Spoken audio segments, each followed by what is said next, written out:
Então olha para quem está do teu lado e diz assim: o favor de Deus tem a sua lógica. E na lógica do favor de Deus,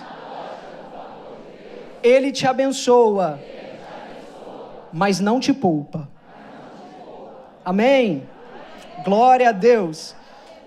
E diz assim a palavra do Senhor: e era o 5º dia do 4º mês do 30º ano, e eu estava entre os exilados junto ao rio Quebar. Abriram-se os céus e eu tive visões de Deus. Foi no 5º ano do exílio do rei Joaquim, no 5º dia do 4º mês, a palavra do Senhor veio ao sacerdote Ezequiel, filho de Buzi, junto ao rio Quebar, na terra dos caldeus. Ali a mão do Senhor esteve sobre ele. Somente até aí, curve aí a sua cabeça, vamos ter mais um minuto de oração. Senhor querido, nosso Deus e nosso Pai, nós queremos dizer para o Senhor que hoje estamos aqui porque sabemos que o Senhor também estaria. Senhor, a nossa expectativa está naquilo que o Senhor deseja falar conosco, aquilo que o Senhor deseja trabalhar nos nossos corações. Por isso, Senhor, eu te peço agora que o Senhor venha me esconder da vista deste povo aqui e fazer com que a tua glória venha se manifestar, o teu poder venha ser evidente, venha brilhar aqui, Senhor, em nome de Jesus. Faz de cada coração aqui como terra fértil, Senhor, e fala conosco esta noite, em nome do Pai, do Filho e do Espírito Santo. Assim te pedimos, em nome de Jesus. Amém. Fique à vontade, tome o seu lugar e me conceda um minutinho da sua atenção. Quando se fala no profeta Ezequiel, ele, de fato, é sempre apresentado com esse tratamento, ou com esse pronome. Qual? O profeta. Mas a bem da verdade é que, segundo a narrativa do seu livro, o livro cuja autoria é atribuída a ele mesmo, segundo a narrativa aqui do 1º capítulo, que nós acabamos de ler, ele vem apresentando para a gente qual era o ofício que verdadeiramente, ou o ministério que verdadeiramente ele desempenhava até então. Aqui o Senhor está lhe concedendo a sua chamada profética, mas a Bíblia é bem clara em dizer que nesse episódio aqui veio a palavra do Senhor ao sacerdote Ezequiel. Então, antes de ser chamado para ser profeta no meio do seu povo entre os exilados na Babilônia, na verdade, Ezequiel era um sacerdote. E já vinha também dessa linhagem sacerdotal, porque o seu pai, Buzi, também era um sacerdote. E fica aqui, inclusive, a sugestão para grávida. Olha que nome bonito, Buzi, para colocar aí no teu filho. Então, Ezequiel era um sacerdote. Sobre a perspectiva da lei de Moisés, que instituiu o serviço sacerdotal a todos os descendentes da tribo de Levi como um munus nacional na cultura do judeu, você precisa compreender que aos sacerdotes cabia envolver-se com as coisas santíssimas do templo. Então ao sacerdote cabia, por exemplo, ministrar diante do Senhor, oferecer sacrifícios pelos pecados de si próprios e pelos pecados do povo. Eles intercediam pelo povo, eles oravam pelo povo, eles coordenavam a liturgia e de modo geral estavam sempre administrando as questões cerimoniais ligadas ao culto. Um sacerdote é alguém muito bem habituado a essas atividades que passaram inclusive a se concentrar no templo de Jerusalém, depois que a sua construção, orquestrada pelo rei Salomão, veio substituir o tabernáculo de Moisés. Então você precisa compreender que um sacerdote é alguém que serve ou que tem a sua vida unicamente para servir ao Senhor.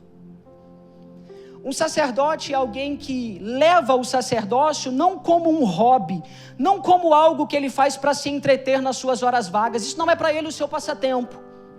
O sacerdócio para ele não é um pronome que ele carrega e que é reconhecido diante do povo. Não se resume só nisso. Um sacerdote, na verdade, carrega o sacerdócio como aquilo que traz sentido à sua vida, à sua existência. É aquilo, inclusive, que acaba se confundindo com a sua própria identidade. Por quê? Porque o que ele faz revela quem ele é.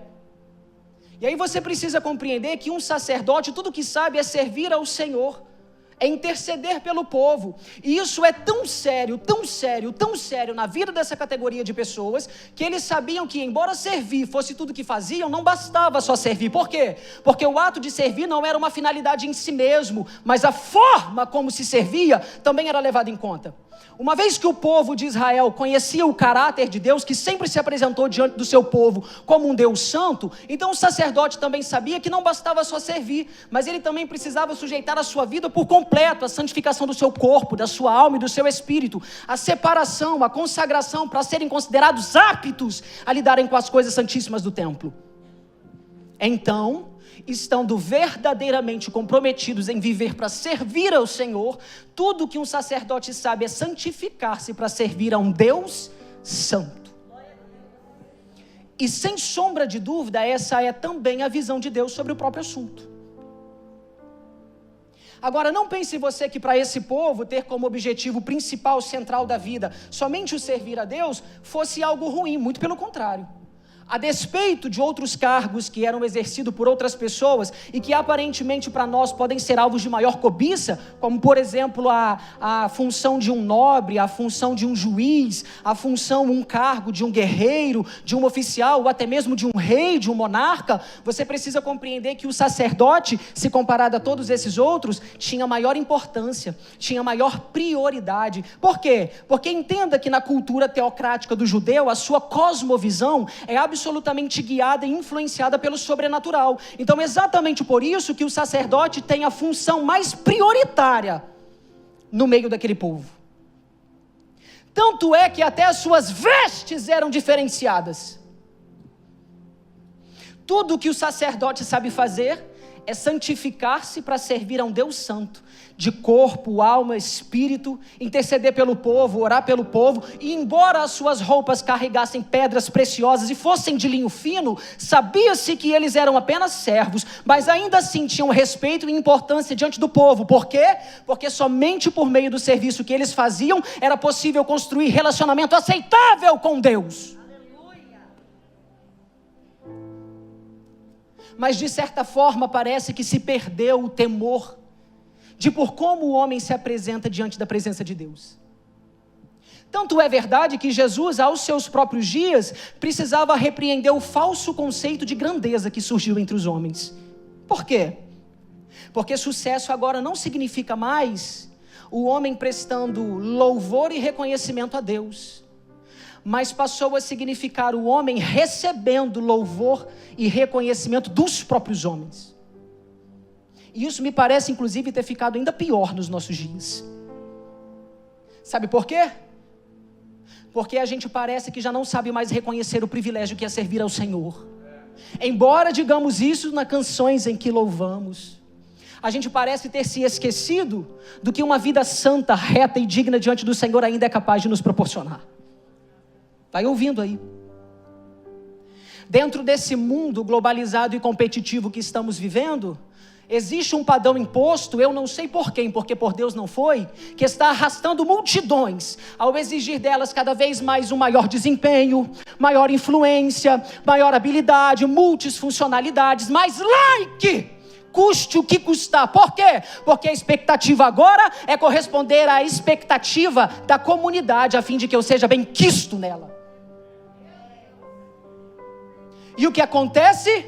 Acontece que quando tiramos Deus do centro do governo de todas as coisas e colocamos a nós mesmos para servirmos a nós mesmos, os interesses de Deus saem de cena e entram os nossos interesses. E a gente busca tudo isso com muita ânsia. Para quê? Para construir relacionamento aceitável diante do Senhor? Não! Mas para construir relacionamento aceitável com os outros homens. E aí, neste contexto, servir ao Senhor deixa de ser uma prioridade e passa a se tornar o quê? Uma atividade secundária, passa a se tornar uma atividade residual, que a gente trata da seguinte maneira: vou servir porque é o que sobrou para eu fazer.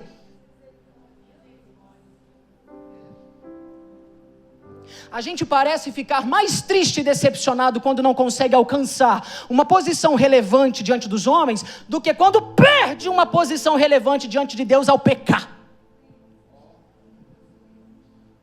A gente fica mais decepcionado quando não consegue alcançar aquilo que tanto lutou para ter e que, apesar disso, quando ainda lembramos que temos o Senhor, parece que não é suficiente para levantar o moral. Por quê? Porque se eu não puder ter tudo o que desejo, servir a Deus não basta.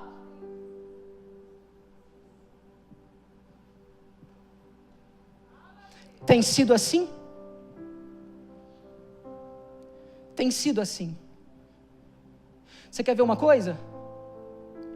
Alguém aqui está se sentindo triste e decepcionado porque não concluiu a faculdade, porque sequer ainda passou num vestibular. Alguém aqui está se sentindo absolutamente triste e frustrado, porque ainda não alcançou o emprego dos sonhos, porque não passou naquele concurso público. Essa empresa veio para sua mão, você não conseguiu alavancar os negócios como gostaria. Você não passou naquela audição, aquela seleção, você não passou no crivo dela. E aí alguém está dizendo, já que as coisas não estão acontecendo para mim, já que isso aqui eu não posso, aquilo ali eu não consigo, aquilo outro não deu certo, aquele contrato eu não fechei. Aí você vê que hoje é terça-feira, aí você diz, já que não está acontecendo, vou lá no culto então, vou chegar um pouquinho atrasado, mas dá tempo. E Deus me trouxe hoje aqui para te dizer, por que te queixas? Dizendo que só o que fazes da vida é me servir, como se isso não fosse o suficiente para te fazer realizado.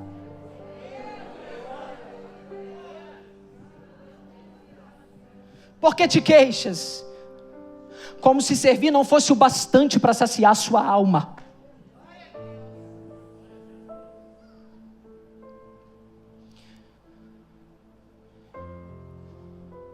Por que se queixa no seu coração? Dizendo que só servir ao Senhor não traz para você a qualidade que você gostaria.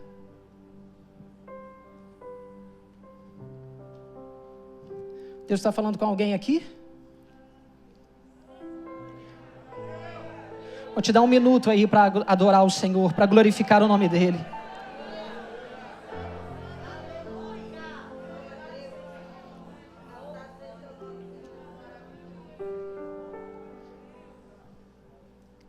Sabe por que Deus nos sujeita a esse processo?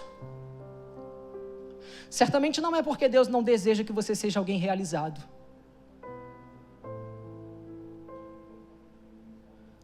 Mas com certeza é para Deus trazer a sua memória. Para Deus te ensinar que na verdade a atividade indispensável, essencial, primária na sua vida não é viver para corresponder à expectativa do homem, para te dar a falsa sensação de que você triunfou só porque agora está ostentando um cargo, uma posição, uma influência cobiçada pelos homens, mas estando a sua alma ainda necessitando de tratamento. E o Senhor me manda te perguntar, do que adianta conquistar o mundo inteiro e perder a sua alma?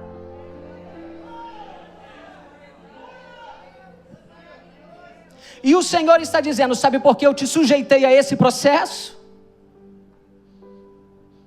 Para você aprender que a atividade prioritária na sua vida ainda continua sendo me servir. Ainda continua sendo glorificando o meu nome. Vivendo para glorificar o meu nome. Agora, o que vou dizer aqui, falo com muito temor, mas com toda certeza também de que estou falando embasado na Bíblia. Eu sei que estamos no meio aqui de um povo pentecostal e eu também amo isso, porque creio nesse movimento, acredito no poder, acredito nisso tudo. Mas ainda que o que eu vá dizer aqui pareça para você um balde de água fria, sei também que você vive tanto no fogo do Senhor que não seria suficiente para apagá-lo. Mas escuta aí, você quer saber a verdade mesmo? Deus não está também requerendo o seu louvor, a sua adoração, a sua serventia só para se reafirmar como Deus, não. Sabe por quê? Porque Deus não precisa do teu glória nem do teu amém. Isaías 43:13, olha o que o Senhor disse acerca de si mesmo por meio da boca do profeta Isaías. Ele disse assim, ainda antes que houvesse o dia, você conhece, então vamos lá, ainda antes que houvesse o dia, diz o Senhor, vai para Gênesis agora, e aqui a exegética do texto é isso mesmo, é literal, é tempo, ainda antes que houvesse o dia. Vai para Gênesis agora, na cronologia da criação de Deus. Quem veio primeiro, o dia ou o homem? O dia ou o homem? E quando foi que Deus fez o dia? Quando foi? No primeiro. O Senhor diz que Ele criou os luminares no quarto dia. Como é que havia luz então se o sol foi criado só no quarto dia e a lua também?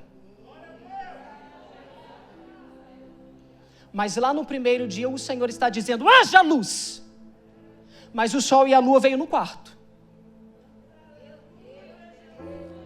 É porque quando você vai verificar lá no original do hebraico do Pentateuco, na verdade o Senhor está dizendo, eu sou a luz.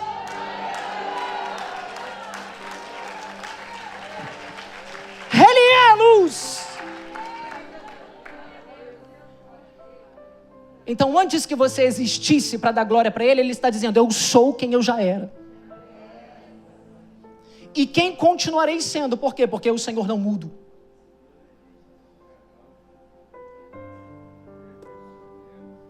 Sabe o que Deus está fazendo conosco aqui hoje?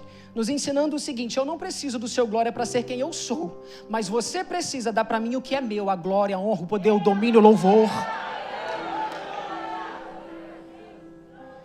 E é necessário que a gente viva mesmo para glorificar o nome do Senhor e dar glória para Ele, porque só assim é possível ter força para continuar combatendo o bom combate.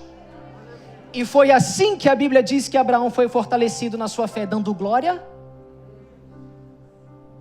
Sabe o que Deus está fazendo hoje? Deus está nos resgatando desse falso conceito, desse conceito dissimulado, de que para ter dignidade pessoal ou autorrealização, a gente precisa empenhar todo o nosso tempo unicamente para poder alcançar o sucesso. Deixando de lado o zelo pelo nome do Senhor, o louvor pelo seu nome, uma vida para glorificá-lo, somente em busca do sucesso.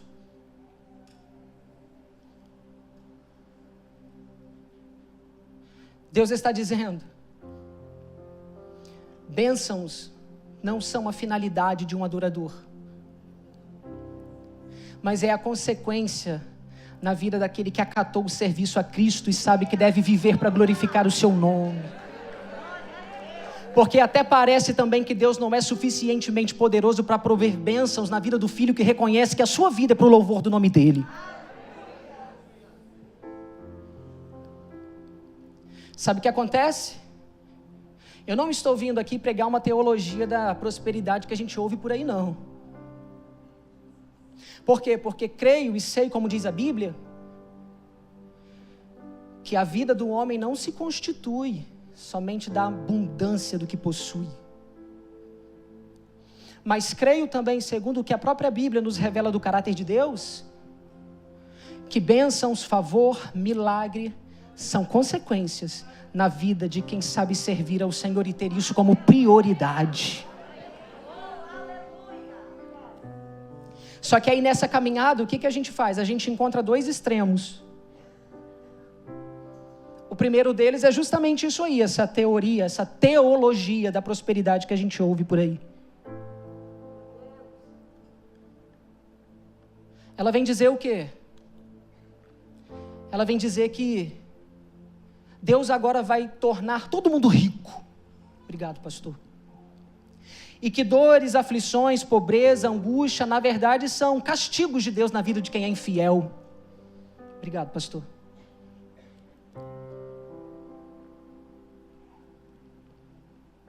E isso não é verdade.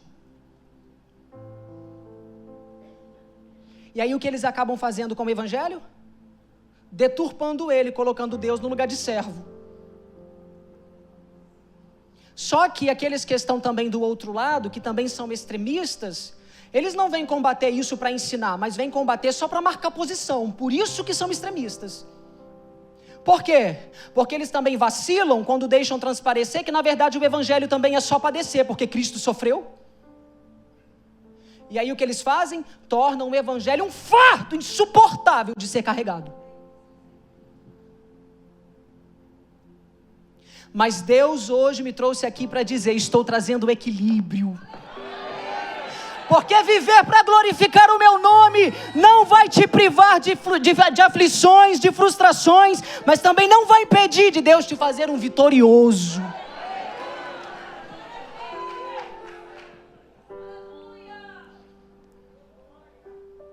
O favor de Deus te abençoa, mas também não te priva. O favor de Deus te abençoa, mas também não te poupa.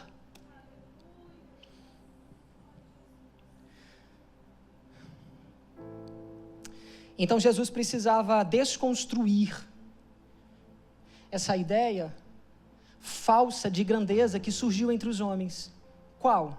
Aquela em que eu dou mais valor àquilo que eu ostento por fora, em detrimento daquilo que está aqui dentro. E aí Jesus vem dizer, não, o que importa mesmo é o que você tem dentro. E se o que tiver dentro estiver alinhado na vertical, nada obsta que você também tenha do lado de... Só que aí como é que Jesus vai nos ensinar ou desconstruir essa ideia? Dizendo que a partir de agora ninguém mais vai ser abençoado ou poder contar com o favor de Deus? Mano do céu, misericórdia, porque misericórdia também é favor de Deus. E como é que a gente vai viver? Mas Deus vai desconstruir essa ideia como? Jesus vai desconstruir essa ideia como? Trazendo os seus conceitos de reino. E é aí que entra a visão da sua lógica. Por quê? Porque Deus tem a sua lógica, viu? Olha o que Jesus disse. Jesus disse assim: o maior entre vocês deve ser servo. Em outra oportunidade ele vai dizer assim também: aquele que quiser ser o primeiro, sirva. Aí você pensa, não faz sentido. Imagina você chegando lá no palácio do governo e perguntando assim: eu quero falar com o maior aqui. Aí o camarada vem e te apresenta aquele que serve o café e diz assim: pode falar com ele. Não estou menosprezando a atividade de ninguém. Todo serviço digno, lícito, é certo, é isso aí. Seja inteligente e razoável. Estou dando um exemplo para você entender. Você esperaria falar com o governador, mas aí Jesus vai dizer: não, ele é o maior, pode falar com ele aqui.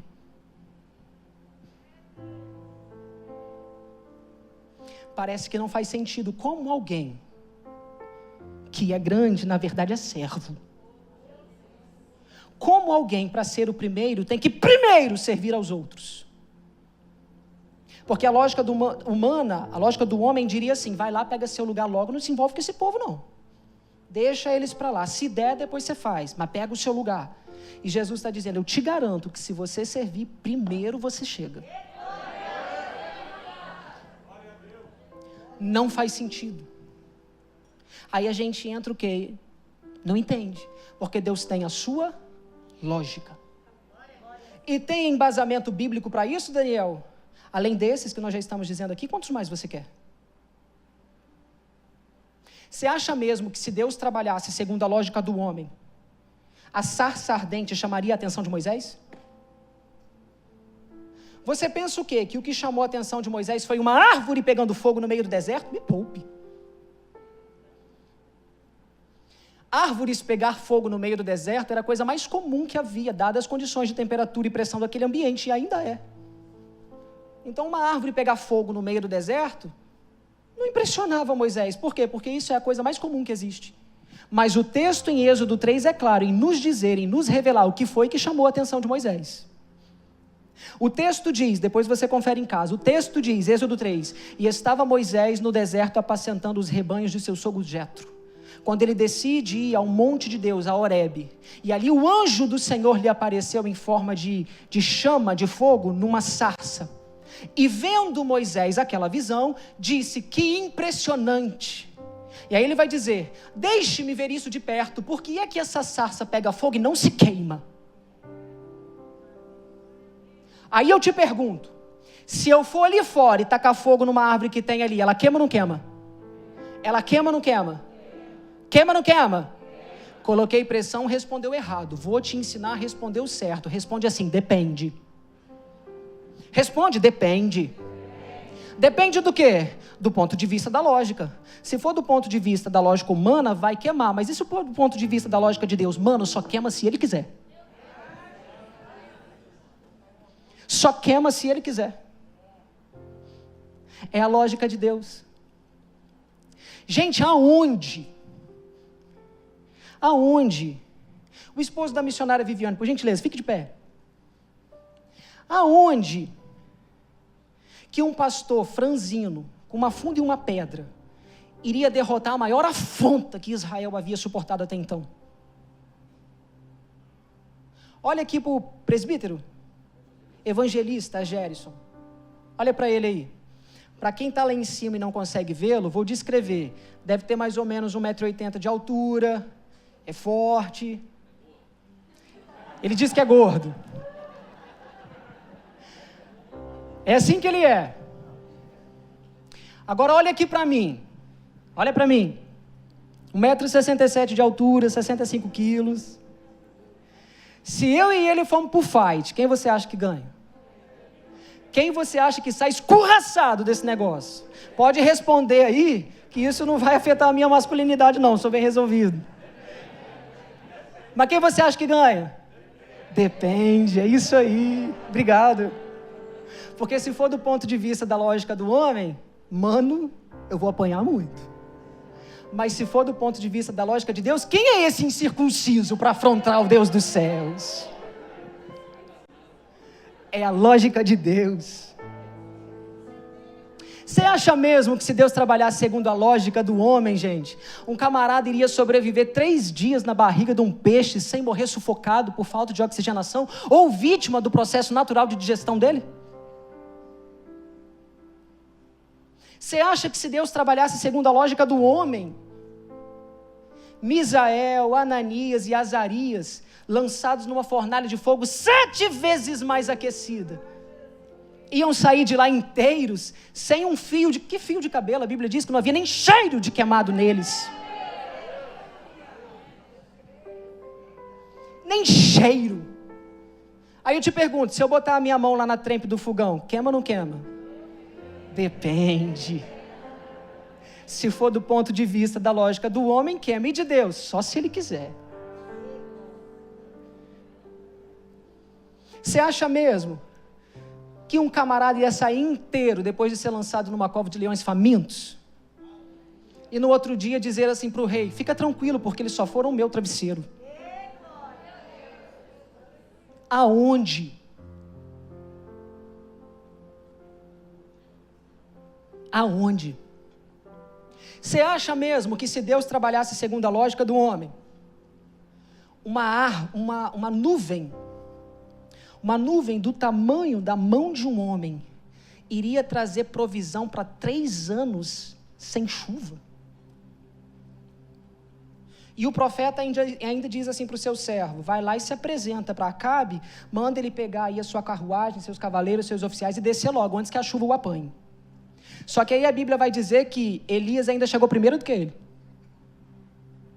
Se eu te colocar para competir com os cavalos, quem ganha? Tem gente que respondeu cavalo. Vou perguntar de novo, se Deus te colocar para competir com os cavalos, quem ganha? Então, a partir de hoje, quando você for lá no consultório para receber um diagnóstico de um médico, sai dizendo para ele assim, #depende. Depende!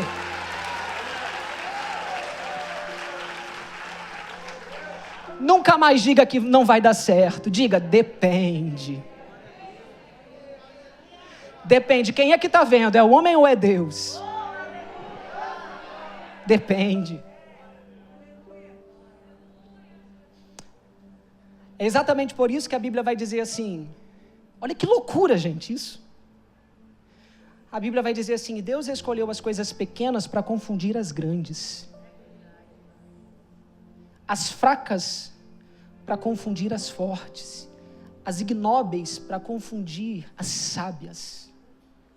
E aí também vai dizer assim, quão insondáveis são os seus juízos e inescrutáveis os teus caminhos. Aí diz assim, quem conheceu a mente do Senhor? Ou quem lhe serviu por conselheiro?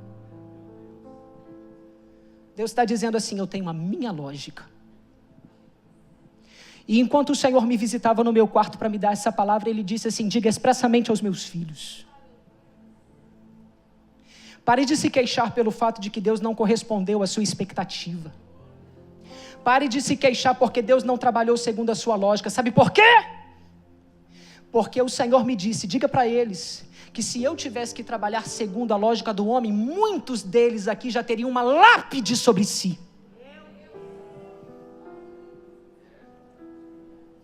Deus está dizendo, comece agora a agradecer, porque na equação da minha lógica não tem razão humana, tem graça.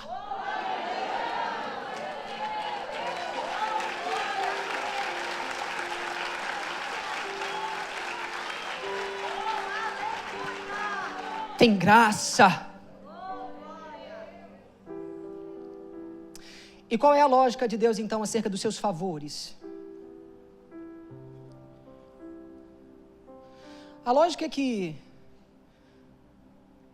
ser alvo da bênção de Deus, ser alvo do milagre de Deus, ser alvo do favor de Deus, pressupõe ou requer uma consciência de que a sua vida serve unicamente para glorificar o nome do Senhor.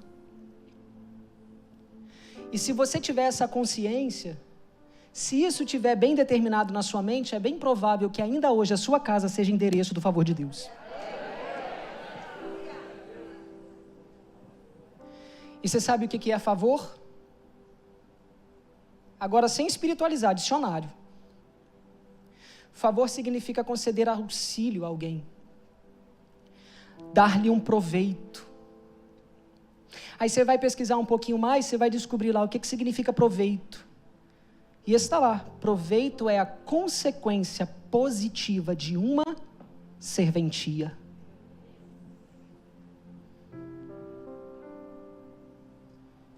Sabe o que Deus está dizendo?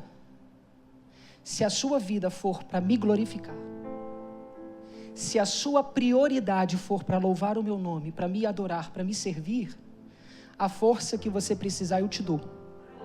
A sabedoria que você precisar eu te dou. A porta que você precisa ver aberta, eu tenho uma chave. Eu sou o caminho para você chegar. O alimento que você precisa para matar a sua fome enquanto caminha, eu sou o pão vivo que desceu do céu. A sede que você tem enquanto caminha, eu sou fonte de águas vivas que faz jorrar para a eternidade. Deus será o que você precisar que Ele seja. Se a sua vida servir para glorificar o nome dEle. E eu quero falar para os jovens aqui agora.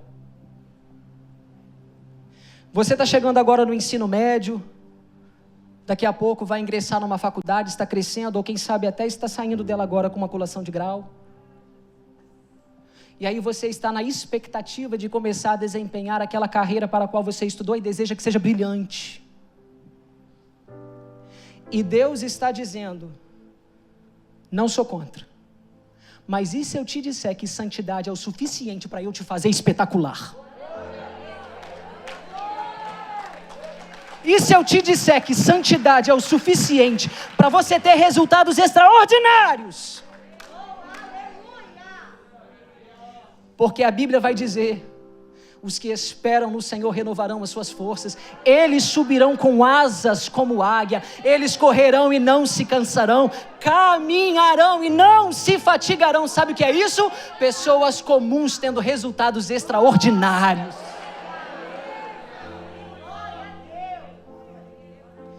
Deus está dizendo, se a sua vida me servir, ou servir para me glorificar, para exaltar o meu nome, se isso estiver bem definido na sua mente, você não vai precisar sonegar imposto para ter lucro. Você não vai precisar colar na prova, nem comprar o gabarito para ser aprovado nela. Você não vai precisar contar com a influência do fulano A ou do cicrano B para chegar onde você quer. Você não vai precisar de um peixe cheio de bizu para te levar onde você quer. Sabe o que Deus está dizendo? Você não vai precisar procurar o agiota para ter a casa própria.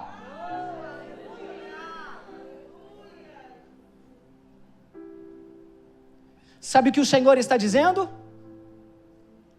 Ele está dizendo, o que me importa mesmo é a manutenção da integridade que você tem. O que me importa mesmo é você ter a consciência e a fé de saber que eu sou para você suficiente. E quanto às outras coisas, tenho poder para fazer.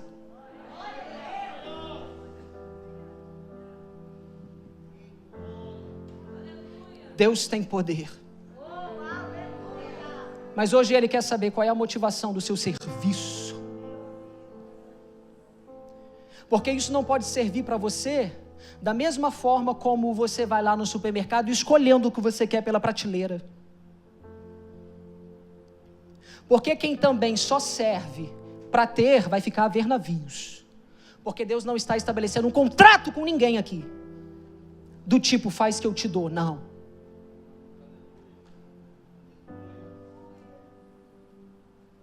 Mas o que Ele está dizendo é, a despeito do que você não tem, saiba que eu sou o suficiente. Suficiente para te fazer realizado. Agora volta para Ezequiel. A Bíblia diz que ele era um sacerdote. Mas a bem da verdade é que não há nenhum registro, nem na Bíblia, nem em nenhum outro lugar, de que ele efetivamente tenha exercido o sacerdócio. Por quê? Porque Ezequiel enfrentou um problema que era a sua idade. A Bíblia nos conta, ela é expressa. A gente não precisa inventar nada, a Bíblia conta tudo. Quando ela diz que o sacerdote Ezequiel foi exilado para a Babilônia aos 25 anos.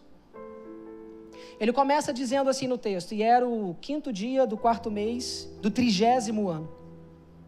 Não fazia 30 anos ainda, ou ainda não havia se completado 30 anos, de que ele fora exilado para a Babilônia.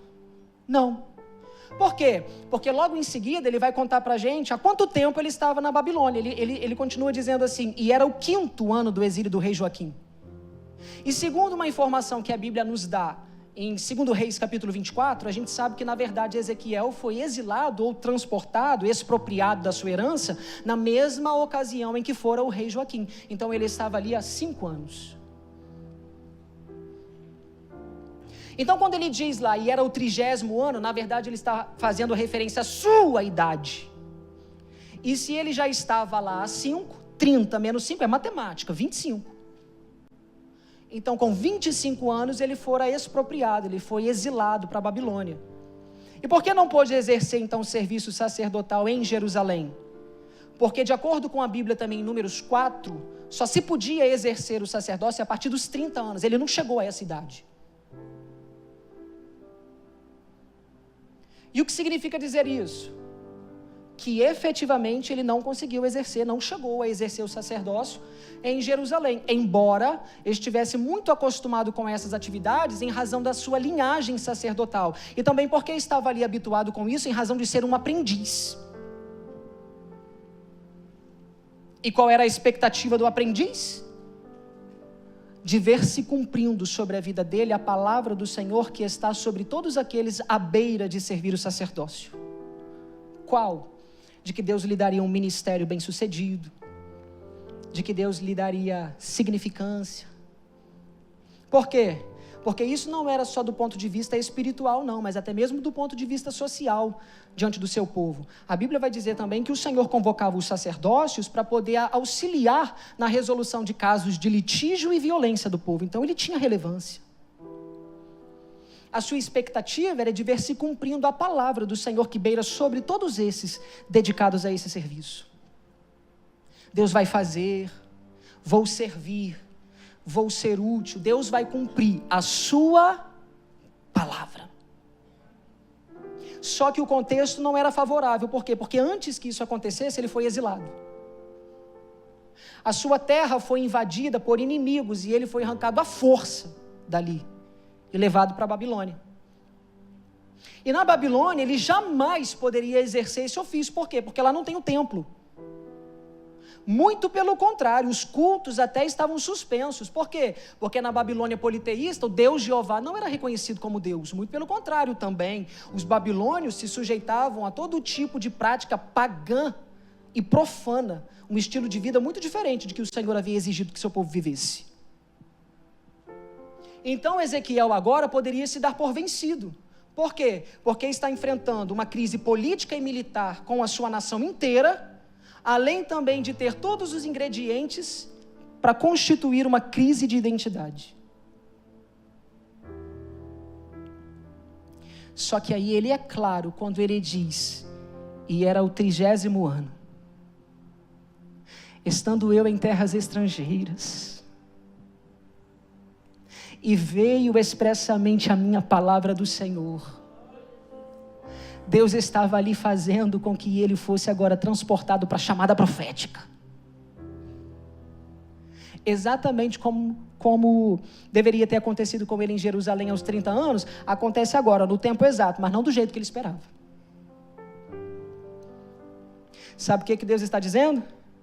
Eu vou fazer, só que você fica esperando que eu venho por esse caminho, surpresa, cheguei por outro.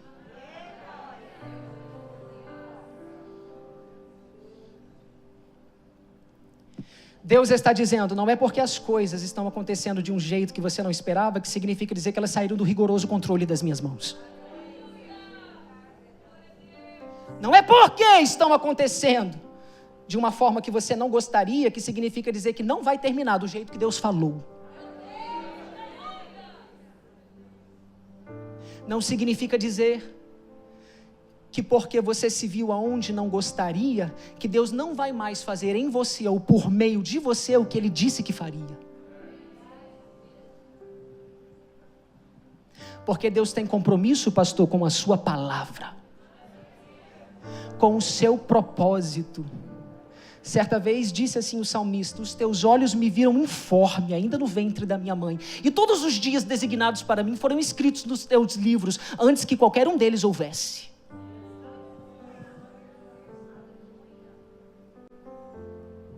Deus vai cumprir a sua palavra. Deus está dizendo que há promessas de pé aqui ainda. Deus vai cumprir tudo. Deus vai cumprir a sua palavra, mas vai ser do jeito que Deus falou. Do jeito que Deus falou. Não é do jeito que você quer, é do jeito que Deus falou. Você me desculpa dizer isso, mas Deus não tem compromisso com os seus sentimentos. Deus não tem compromisso com as suas emoções, não. Deus não tem compromisso nem com o seu choro. É bem verdade que Ele não é indiferente, porque a Bíblia vai dizer que no céu tem odre. Então Deus não é indiferente. Por bondade, misericórdia, Ele se compadece. Mas Ele não tem compromisso com o seu choro, Ele tem compromisso com a sua palavra. Então você quer um conselho? Guarda a palavra, medita na palavra, ora a palavra, se alimenta da palavra, fica com a palavra, porque Deus tem compromisso com a sua palavra. Coloque essa palavra aí no pedestal da sua vida, porque Deus garante a sua palavra. Gente, a Bíblia nos assegura que o Senhor diz assim, e todos saberão que eu sou o Senhor. Por quê? Porque falei e fiz. Todos saberão que eu sou o Senhor. Por quê, Deus? Porque falei e assim o fiz. Deus tem compromisso com a sua palavra. A sua palavra, fica com a palavra. Acredita na palavra. Pede a Deus revelação da palavra. A sã doutrina.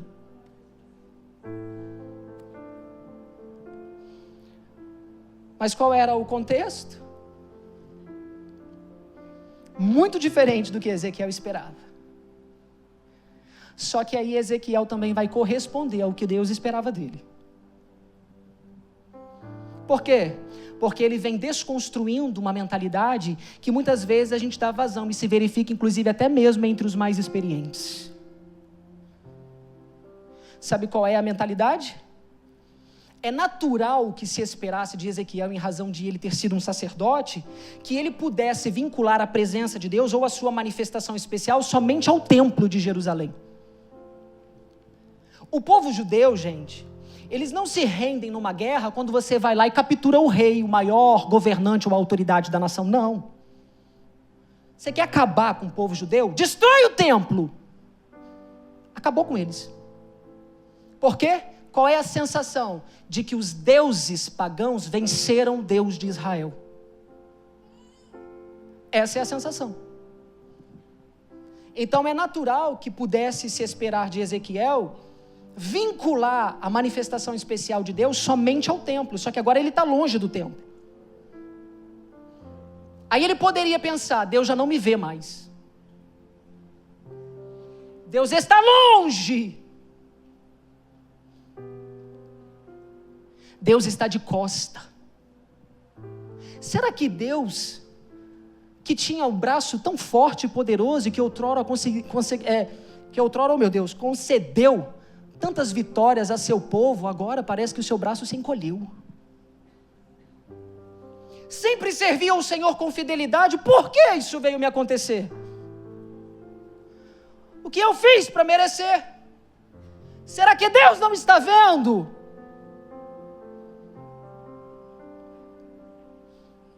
E aí a gente fica buscando compreender as adversidades da vida. E fica perturbado. E se não vigiar, ainda peca com a boca. Agora olha de novo para quem está do teu lado e diz assim: Deus tem sua lógica. E essa é a beleza da lógica de Deus. Qual? É que da mesma forma que Deus consegue glorificar o seu nome na bonança, Ele também faz o mesmo no caos.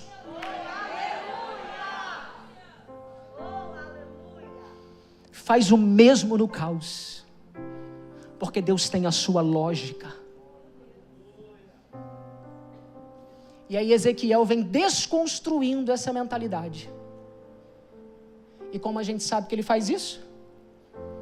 Porque ele diz que ele continua buscando e servindo ao Senhor, na expectativa de que Deus poderia fazer alguma coisa. Aonde está isso, Daniel? Porque eu não li no texto.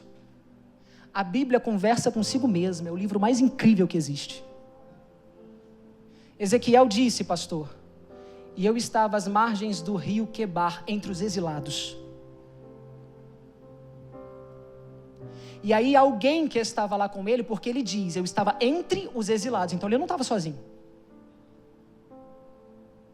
Aí um salmista que estava com ele lá, disse o que eles estavam fazendo à margem do rio Quebar, que era o rio da Babilônia, o principal. E aí ele disse o que eles estavam fazendo lá e incluiu aqui Ezequiel no bolo.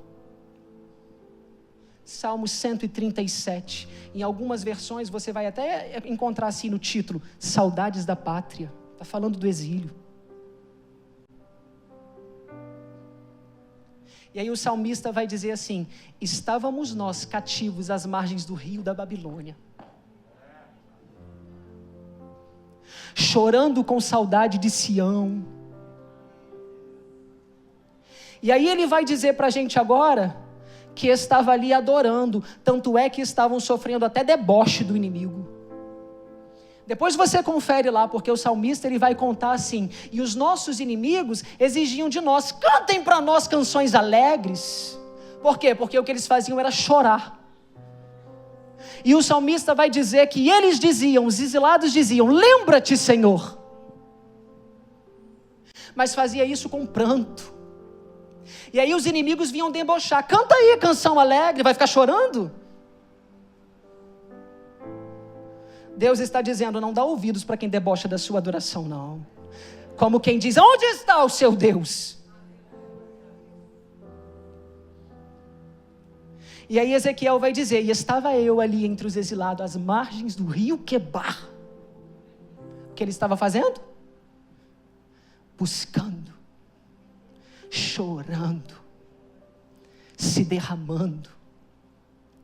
E aí ele vai dizer, e abriram-se os céus, e eu tive visões de Deus.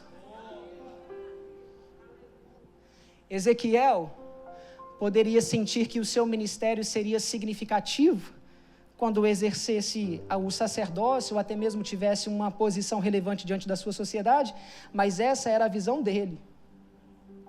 Sabe qual era a visão de Deus, a lógica de Deus sobre isso? Era que Deus estava querendo habilitar Ezequiel para pisar no Santo dos Santos. Só que Deus está dizendo, mas aqui agora, Ezequiel, não tem um templo, eu estou mostrando para você que eu não fiquei lá em Jerusalém não, eu vim aqui também. Deus está dizendo, essa situação que você acha incabível, improvável, impossível, Ele pode fazer alguma coisa. Ele pode abrir os céus sobre você. Se você continuar buscando, se você continuar servindo, dedicando a sua vida para glorificar o nome do Senhor. Independentemente se é no muito ou se é no pouco. O que nos importa é saber que Jesus disse que nunca estaríamos só, mas Ele estaria conosco até a consumação dos séculos. Fique de pé. Já estou caminhando para terminar.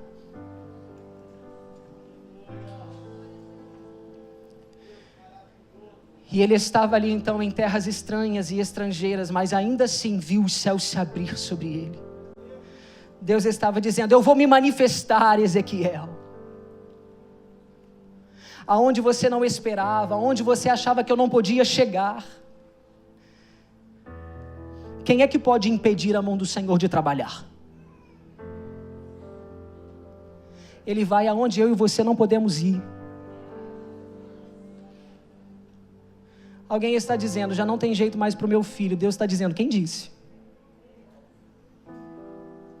Alguém está dizendo: não tem jeito mais para o meu casamento. O Senhor: quem disse? Isso aí é sob a sua lógica. Não tem jeito mais para a minha vida financeira. O Senhor está dizendo: quem disse? Porque Deus pode se manifestar onde você menos esperar. Não pense que o Senhor tem os mesmos recursos que você. Muito pelo contrário, o apóstolo Paulo disse assim: e o meu Deus suprirá as minhas necessidades segundo as suas riquezas. Ele está dizendo que Ele vai suprir as minhas necessidades não com os meus recursos, mas com as riquezas que Ele tem. E sabe o que a Bíblia diz em Salmos 24? Do Senhor é a terra, a sua plenitude, o mundo e todos que nele habitam. Eu costumo ver às vezes no meio dos jovens, e eu falo isso porque eu também disse isso, até que o Senhor um dia me corrigiu. Quando a gente chega aos 18 anos, a gente diz assim: faço da minha vida agora o que eu quiser. E o Senhor está dizendo, Salmo 24 para você: do Senhor é a terra, a sua plenitude, o mundo e todos que nele habitam. Então esse nariz que você carrega aí, nem ele te pertence. Então não será da sua vida o que você quiser, mas o que Deus já determinou, nada além disso e nada menos do que isso. Então para com essa arrogância.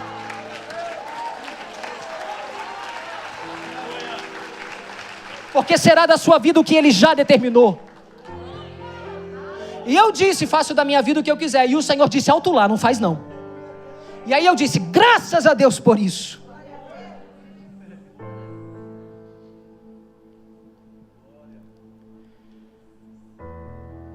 Ministério de Louvor, pode ficar à vontade aí se quiser ministrar alguma canção. Eu quero te fazer um convite. Ezequiel termina dizendo aquilo que para nós é motivo suficiente para seguir com o Senhor. Ele termina dizendo assim: e a mão do Senhor esteve sobre mim. A mão do Senhor. Suficiente. Alguém está te perguntando: você conhece o fulano de tal? Não, mas a mão do Senhor está sobre mim. Como é que você vai fazer para chegar lá? Você tem influência? Não, mas a mão do Senhor está sobre mim. Você tem certeza que você vai? Esse negócio é muito grande para você. É grande mesmo, mas a mão do Senhor está sobre mim. Você tem certeza que você vai continuar estudando para esse concurso? Só tem uma vaga, mas a mão do Senhor é sobre mim. Sabe o que Deus está dizendo? Não vem de você, é da minha mão. Então reconhece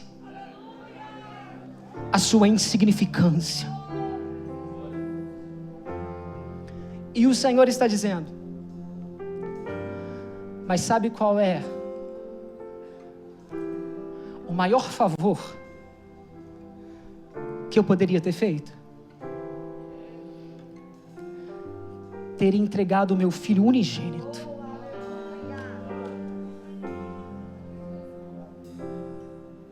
Sabe por quê? Deixa eu te falar uma coisa. A Bíblia diz que nós somos devedores do amor um dos outros. Mas nem o amor Deus te deve. Sabia disso? E não me olha com essa cara de como se eu estivesse aqui dizendo heresia. Porque antes o anátema aqui seja você. Olha o que ele disse por meio da boca do profeta Oséias. Ele disse assim: de mim mesmo os amarei. Sabe o que ele está dizendo? Se eu te devesse o amor, você nunca teria de mim o amor. Sabe por quê? Porque você não merece me exigir ele.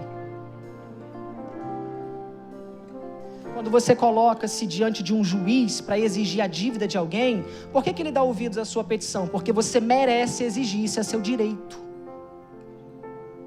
Mas se Deus nos devesse o amor, Ele estaria dizendo assim: te amo porque você merece. Alguém merece alguma coisa, gente?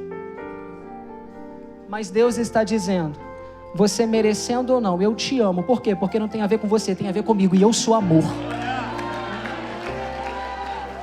É exatamente por isso, escute, é exatamente por isso que quando você acerta e manda muito bem, Deus te ama.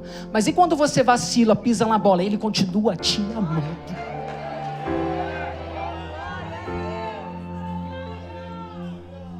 Porque não tem a ver com você, tem a ver com quem Ele é. Deus te ama de maneira incondicional. E isso retira, inclusive, a nossa noção de mérito. Tenho porque fiz por onde. O Senhor está dizendo: e ainda que não fizesse, continuaria te amando do mesmo jeito. E é exatamente por causa desse amor tão grande, porque a tua mãe, o teu pai, o teu amigo, o teu colega, o teu pastor, eles te amam muito. Muito. Mas aonde você vê na Bíblia que Deus te ama muito? A Bíblia vai dizer assim: porque Deus amou o mundo de tal maneira. Sabe o que está dizendo? Procurei em todo lugar, mas não escolhi palavra, não encontrei palavra para exprimir, para medir esse amor. Então, de tal maneira. Porque te ama de tal maneira. E hoje o Senhor está dizendo: estou indo lá aonde você se perdeu para te trazer de volta. Alguém pode estar dizendo assim: em terras estrangeiras Deus não vai se manifestar. O meu pecado me impede agora de sentir o Senhor, de caminhar em direção a Ele. E o Senhor está dizendo: isso aí escandaliza você, a mim não. Deus está dizendo: se você quiser, o sangue do meu filho hoje apaga todo o seu passado e te constitui uma nova criatura.